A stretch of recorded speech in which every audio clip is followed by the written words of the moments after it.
va pas déchirer le projet. Je ne ferai plus. Non! Mets-la quelque part. Jésus, viens dans ma barque. Jésus, je te donne ma barque. Jésus, je te donne ma vie. Et tu prépares bien ton filet lavé. Jésus, règne dans ma vie, domine. Et quand le miracle viendra, le filet sera là. Arrête de déchirer tes filets où tu dis, Dieu a appelé les autres, pas moi. Les autres peuvent pécher, pas moi. Les poissons, c'est pour les autres. Non. Lave les filets. Laver les filets sans les déchirer est un signe d'espoir. Un signe d'espoir. Ma soeur, un homme te dit non. Ne dis pas que tu n'es pas belle. Tu es belle. Garde ton filet pour un autre homme. Lui t'appréciera à ta juste valeur. On te chasse d'une entreprise. Ne dis pas je suis bête. Garde ton intelligence pour un bon patron qui va te valoriser. Qu'est-ce que je veux te dire? Même le miracle que tu demandes n'est pas le vrai miracle. Le miracle que tu demandes prépare un ministère. Prépare un témoignage qui va te donner la force de croire en des choses plus élevées.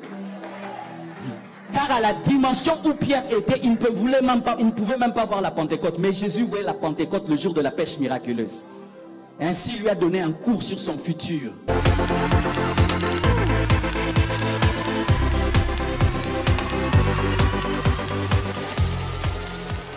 Ton échec ne fait pas disparaître le succès. Ton échec ne fait pas disparaître le succès. Les poissons étaient toujours là. La preuve, quand ils sont entrés, c'était un grand nombre au point où ils devaient adorer. Les choses que tu ne vois pas te voient. Et attendre le temps pour que Dieu parle, pour qu'ils entrent dans ta vie.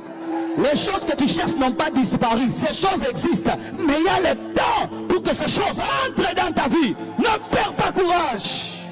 Hey, c'est que j'aime en Pierre. On nous dit qu'il lave le filet, on ne dit pas qu'il déchire. Il y a une différence entre laver le filet et déchirer. Celui qui lave, il s'attend qu'un jour, il aura. La preuve, quand il a jeté, ça a eu. Pourquoi ce n'était pas déchiré? Ça s'est déchiré par le miracle, pas par le découragement. Arrêtez de déchirer vos filets. Lavez vos filets, mais ne déchirez pas. Lavez vos filets, mais ne déchirez pas. Ne va pas déchirer le projet. Je ne ferai plus. Non. Mets-la quelque part. Jésus, viens dans ma barque. Jésus, je te donne ma barque. Jésus, je te donne ma vie. Et tu prépares bien ton filet lavé. Jésus, règne dans ma vie, domine. Et quand le miracle viendra, le filet sera là. Arrête de déchirer tes filets où tu dis, Dieu a appelé les autres, pas moi. Les autres peuvent pécher, pas moi. Les poissons, c'est pour les autres. Non. Lave les filets. Laver les filets sans les déchirer est un signe d'espoir. Un signe d'espoir. Ma soeur, un homme te dit non. Ne dis pas que tu n'es pas belle. Tu es belle. Garde ton filet pour un autre homme.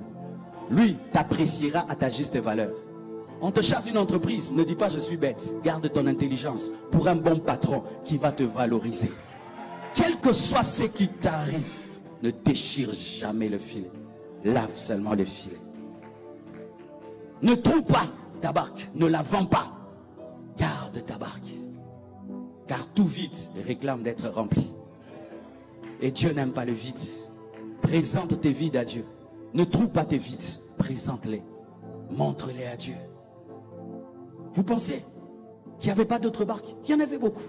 Mais Jésus n'a choisi que la barque de Pierre. Parce qu'il savait qu'un jour, le jour de la Pentecôte, Pierre prêchera. Il y aura 3000 conversions, sans citer les hommes et les femmes. Il voulait lui faire la démonstration de ce qui sera fait.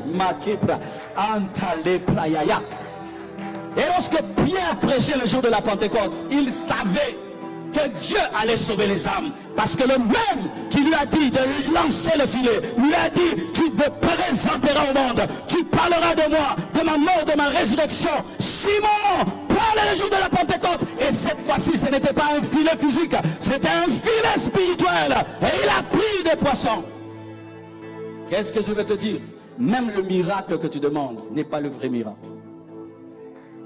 Le miracle que tu demandes prépare un ministère. Prépare un témoignage qui va te donner la force de croire en des choses plus élevées. Car à la dimension où Pierre était, il ne pouvait même pas voir la Pentecôte. Mais Jésus voyait la Pentecôte le jour de la pêche miraculeuse. Ainsi, il lui a donné un cours sur son futur dans la pêche. Ce que tu vivras te préparera à vivre. Ce que tu expérimenteras te préparera à expérimenter.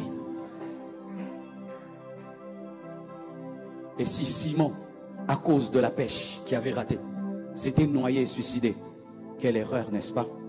S'il pouvait savoir qu'il allait être un apôtre. Et toi, tu veux te suicider parce qu'un garçon t'a dit non, alors que tu seras première dame demain? Tu veux te suicider parce qu'une fille t'a dit non, alors que tu seras président demain? Tu veux te suicider parce que tu as prié pour un malade, il n'a pas été guéri, alors que toi, tu vas t'utiliser comme renard banquier? Tu veux te toucher au fétiche rien que pour 1000 $, alors que toi, tu seras multimillionnaire?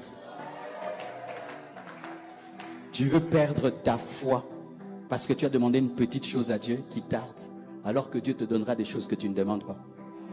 Pierre n'a jamais demandé d'être le prédicateur de la Pentecôte. Dieu lui a donné ça sans demander. Ne te décourage pas. Ne te décourage pas. Ainsi a parlé le Seigneur. Amen.